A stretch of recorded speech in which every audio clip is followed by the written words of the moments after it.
Whether you're looking for answers to specific life questions or seeking to become the best version of you possible, welcome to the Mental Breakdown and Psych Reg podcast, where we offer insight, information, and strategies based upon research and years of practice as clinical psychologists.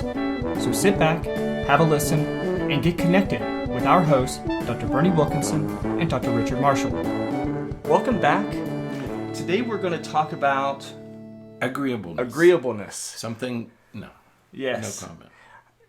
I agree with you. No comment. Agreeableness is the fourth of the big five that we're talking about, and it has to do with the sort of the kinds of interactions a person prefers, and kind of ranges from anywhere from compassion to tough-mindedness to sort of blinders and not agreeing at all to very easily agreeing. Right, because we talk about people as, oh, he's an agreeable chap, or he's an agreeable person. Doesn't necessarily mean that you go along with everything. Right. But it's somewhere. I like that spectrum thing that you do. Yeah. So this spectrum is between what and what? This spectrum is between compassion, sort of thinking compassion, about others, right, all the way to sort of tough-mindedness or single-mindedness or maybe we'll go back to rigidity in thought and in perspective. Now, as we have every day, let's review very quickly about why we're even talking about this stuff. Right. Personality is really important for us to talk about because it is basically how we why we do what we do, why we interact with other people the way that we interact with other people, why we have expectations and sort of perceive other people's actions and intentions the way that we do. That's right. And how we respond to the events in our environment. Right. Are you an agreeable person? Are you a curmudgeon? Right. Yes, I agree. You get older, you become a curmudgeon, right? Yeah. I've heard that. And maybe you're about to experience it firsthand. I can tell. That's right. No, we talk about people becoming irascible as they get older, but just disagreeable, just testy and disagreeable and argumentative. That's at one end of the spectrum. The other end would be easy to get along with, comforting, easy to talk to. Right. My mother's very agreeable. She's very easy to talk to. She has a lot of friends. Yeah. Other people are sort of less open.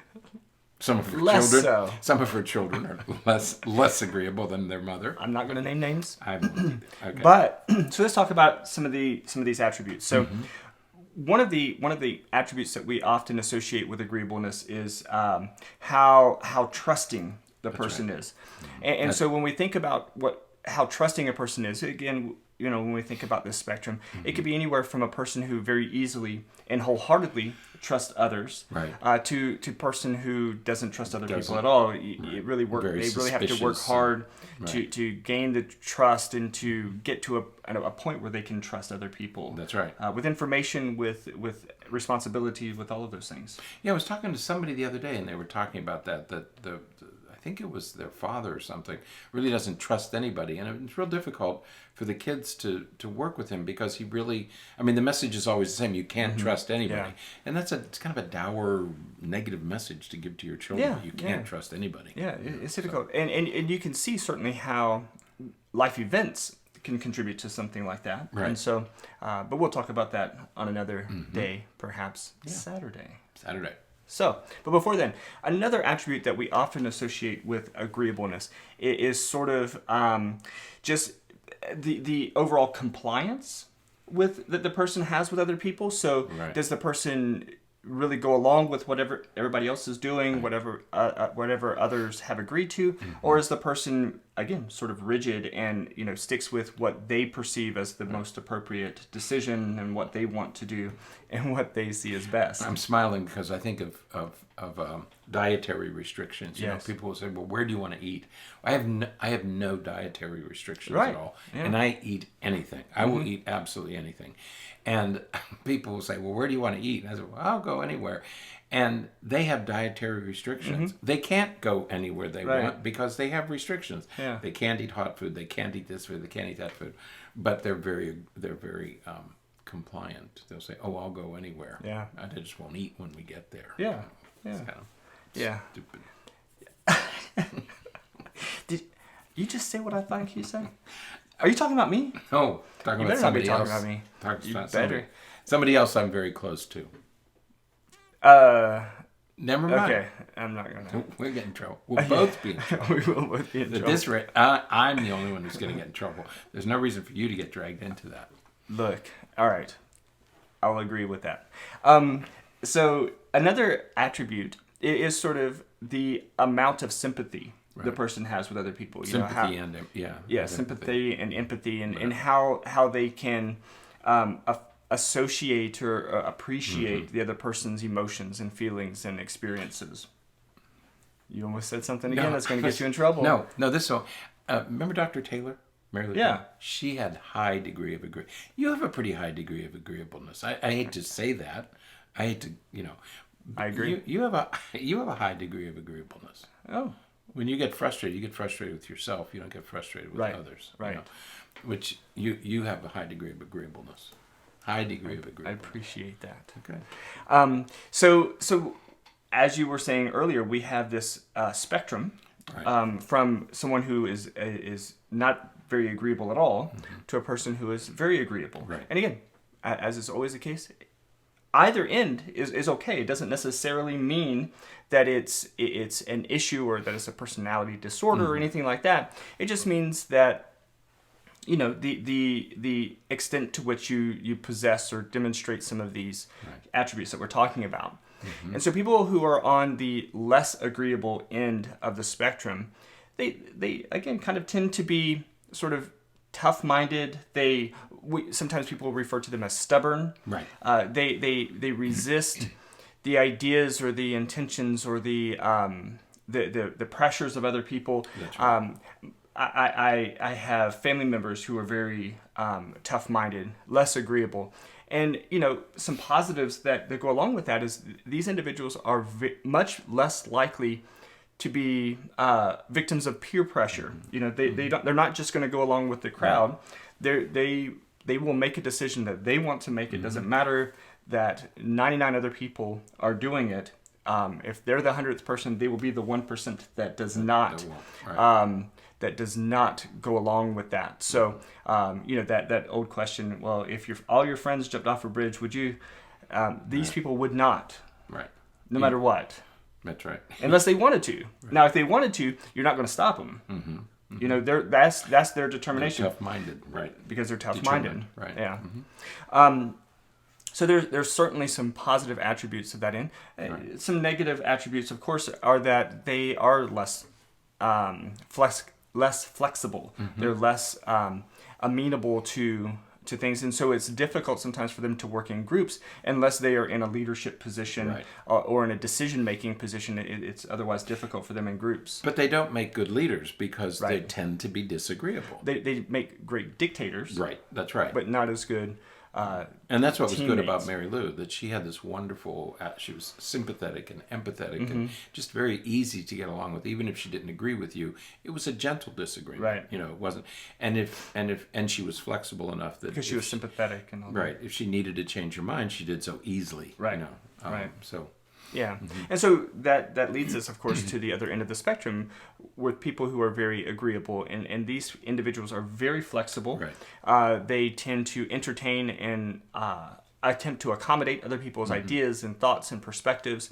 Right. They're very good in groups. Sometimes, again, on more extreme versions of this, they don't make very good leaders either because they tend to want to, they want to make they want to make everybody happy. They want to be completely flexible, and you just can't. Sometimes you have to make a decision. So there are some challenges associated with that end of the spectrum as well. Right. But generally speaking, these individuals, as we were just saying, are very sympathetic. They're very amenable to other people. And they, they really care about other people's feelings and thoughts and right. And the difference with this particular characteristic is that in the previous ones we talked about when you move beyond the end of the spectrum and get into pathology, psychopathology.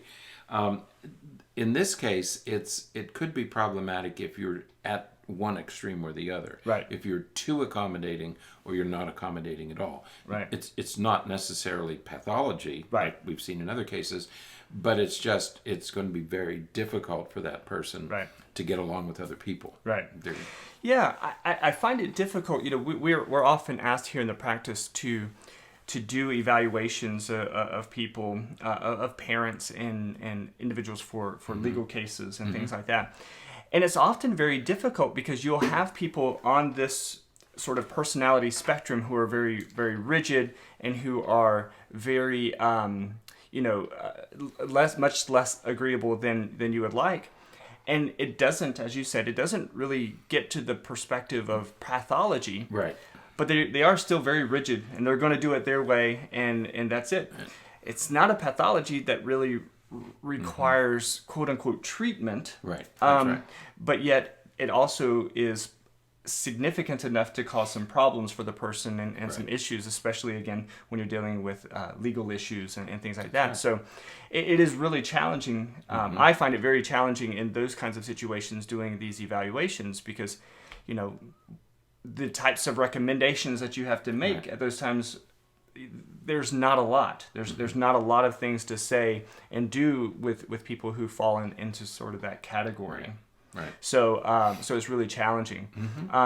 Now there are, again, as you extend beyond that, there are some pathologies out there. Right. Because on the extreme end towards the agreeableness end, you have concerns, you have issues associated with like dependent personality disorder, and anxiety disorders, and things like that, where people just can't make decisions on their own. They rely on other people to make all their decisions for them.